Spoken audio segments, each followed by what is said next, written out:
back to my channel. Well, today I wanted to share with you a new product that I just got for my Misty. And if you are a stamper and do lots of stamping, you probably are very familiar with this product.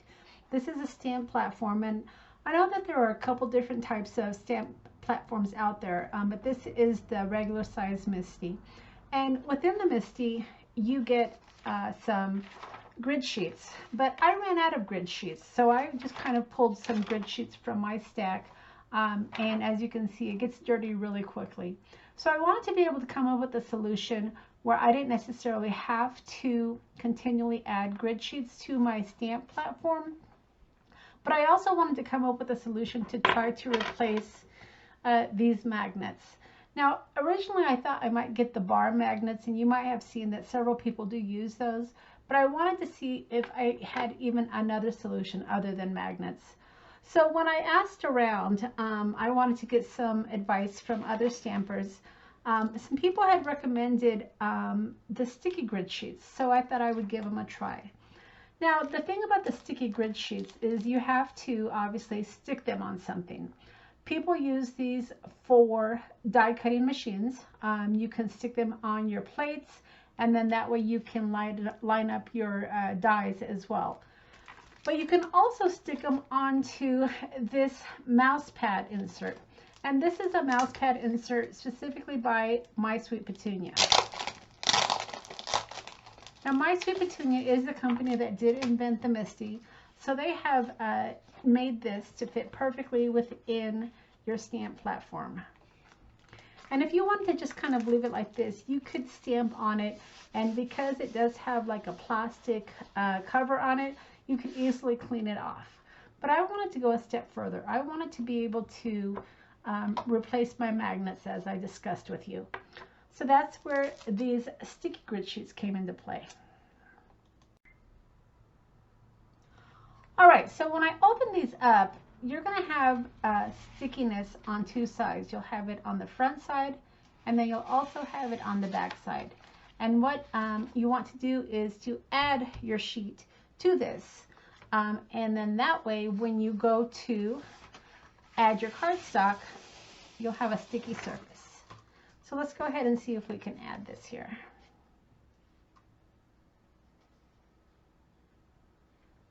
Now it looks like it doesn't fit exactly perfectly on it, but I can easily trim this down. So let me go ahead and see exactly how well this is going to fit.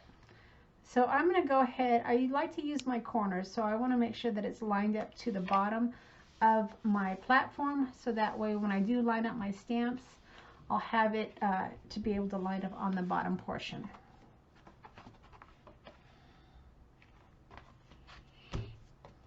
And then what I'm going to do here is I'm going to go ahead and just trim this off.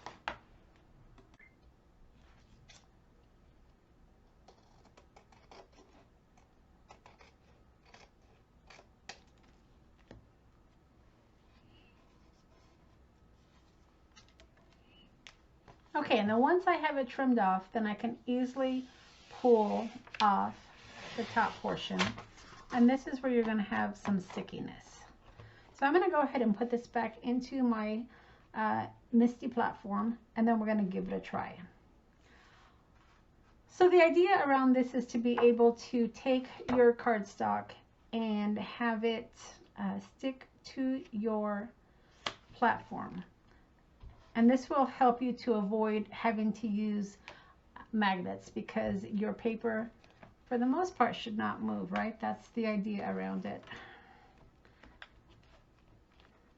So let me go ahead and find a stamp here, and we'll give it a try.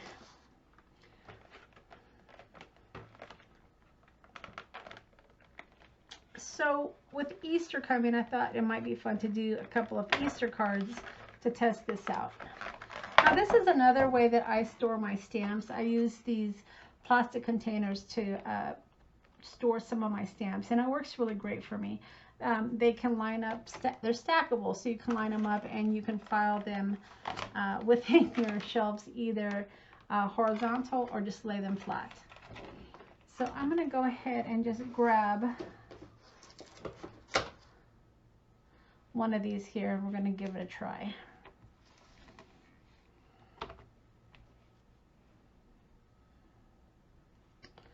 All right, so that seems to line up pretty well. And as you can see, my paper is not moving at all.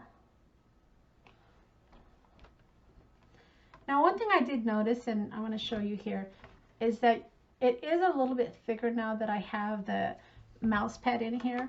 From everything that I read, it says that this is to replace your graph paper, not necessarily to replace your foam.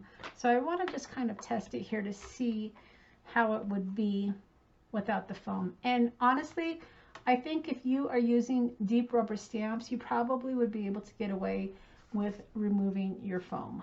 So that's what I'm going to do.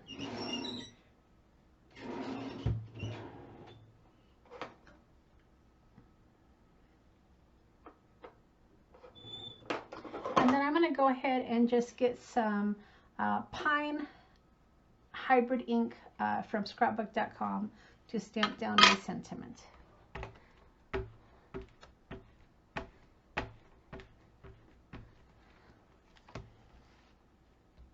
Now, I don't have any magnets here, so the idea around this is to be able to try to avoid using those magnets.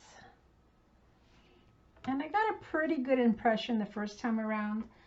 Remember, I did take out that foam pad, so let's see if I'm going to be able to get a really good impression.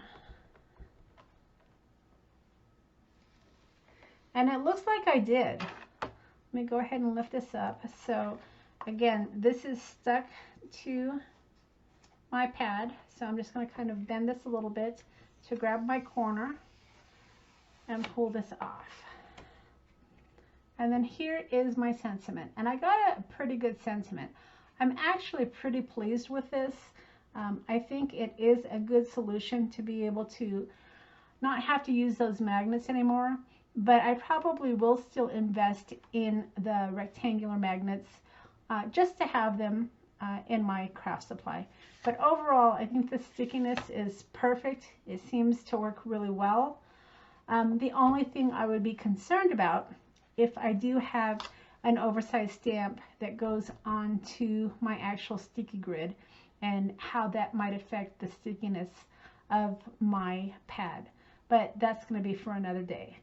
So overall, I think I'm pretty pleased with this. This is a product that definitely has held up to its hype. I like the fact that it fits my Misty mouse pad somewhat perfectly, not exactly perfectly, but pretty close. And then I do have extra pads that I might actually stick them right onto my Big Shot platforms, so that way I can also use them to line up my dies. So hopefully this video has been somewhat informative for you. If you're trying to avoid using those magnets for your Misty, this might be a good solution for you as well. All right, everybody, thanks so much for stopping by, and we'll see you again next time.